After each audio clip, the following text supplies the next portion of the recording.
All right, fifth graders. Last week you created the watercolor scale. Today you're gonna make a abstract composition that is just all one shape in different size. We're going to start off with a rectangle. So what that means is you're gonna get your watercolor paper. Please find your watercolor paper. If you truly cannot find your watercolor paper, you can work on half, you bring out your sketchbook and work on half of the page. So fold the paper in half. All right, so what we're going to do is you are going to need your watercolor puck, your paintbrush, a tissue, and a bowl of water, and your watercolor paper, pencil, simple. So we're going to start off with giving ourselves something to work with first. You're going to make your first rectangle. Now, I know, a rectangle, if you're in math, you're going to be using rulers, but here you don't have to do that. You're going to just start off with a rectangle. Just draw, a rectangle that's the third of a height. Now, it's important to draw it lightly, otherwise when we put the watercolor on, it is not going to look nice because of the pencil mark. Just give yourself three fairly large, not fairly large, medium size. And they can be almost a square or almost a rectangle. See, mine is a little crooked, so I'm just going to erase one line. This is just to give you a guide, okay? So 3. Then you're going to draw another 3 that is a smaller. Actually, we're going to draw 3 that is bigger than these ones. It can be longer, like this.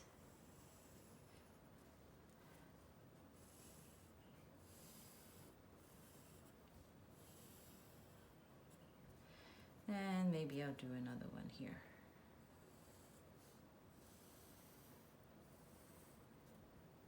Now make sure the shapes are not touching each other. This one's a little crooked. They don't have to be perfect. Next, so you have 3 medium, 3 large. You're gonna draw 5 little ones just to fill up the space.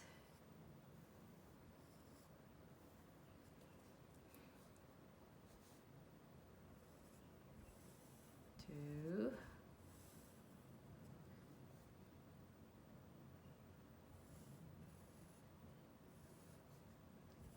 3. 4. Oops, did this one bigger. It's okay. I have lots of space here. Okay, maybe here. You can turn your paper too if that helps. And I have another space here, so I'm gonna do one like this.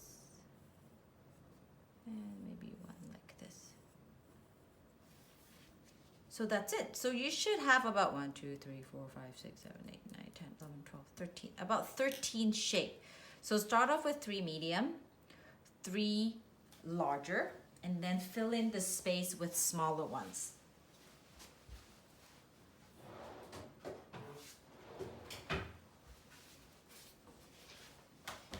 Now last week we did a scale. So what you're going to do this week is to fill these colors, fill these space with different shades. So we're gonna wet our brush. I think I'm gonna go with orange. Remember to tickle your puck. We're not drowning it. I'm gonna start off with a solid color. Now I notice a lot of the watercolor that was turned in, the edge is quite rough, meaning that you guys might be, your brush might be too dry. See how I'm dipping my brush in the water to create, to give it, so that it's not dry. Remember when the brush is dry, it makes a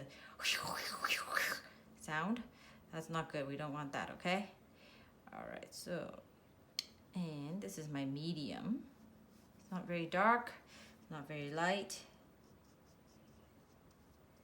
Now we don't want too much water either so that it drips. But at the same time, If we're doing a more a box that has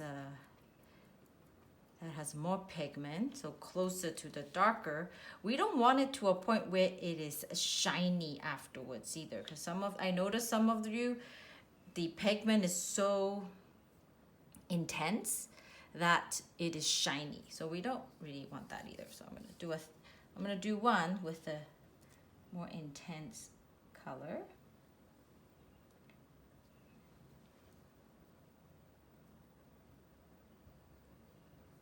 Now see, when you start to see this, that means your brush is too dry, so you can dip it in just a little bit. Don't have to have too much water.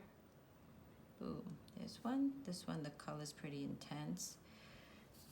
Now, if you go over the line by a little bit, it's okay, because you know the line's really there as a suggestion.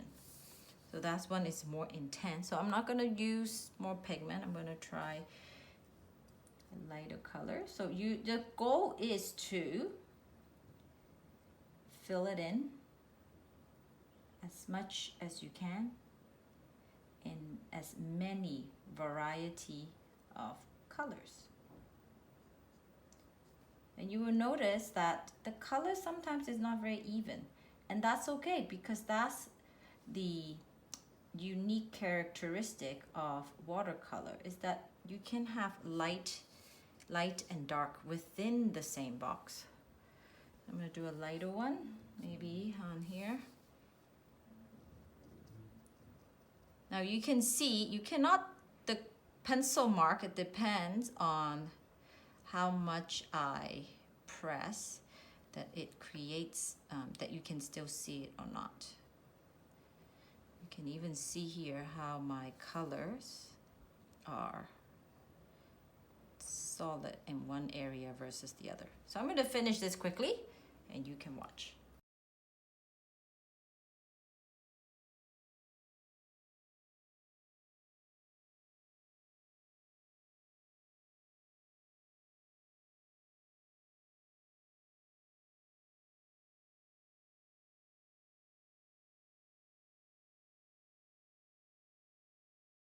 For those that are adventurous and would like to add a little bit to the simple geometric or this rectangle shape composition, you can get a little bit on, you can look, this one is a little shiny, and so that means still wet. So I'm gonna just dab a little bit more pigment and just put it on here and give it a variety.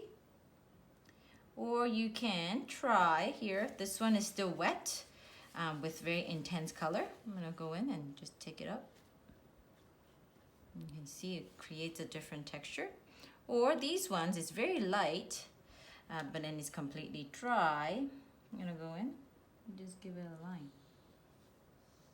Like a dry on dry technique, okay? So, or you can try putting it on here. It's dry, but then I'm going to add a little bit more water and you can blend it and create a different layer to it, like that. So that is what I am looking for this lesson. We are going to be meeting on Google Meet, hopefully, and we will try to do this together tomorrow. If you have any questions, feel free to email me. Make sure you keep all your artwork, because when we do come back to school, I would like to see them and see how I can help you improve and what great things you have done. So have a great day.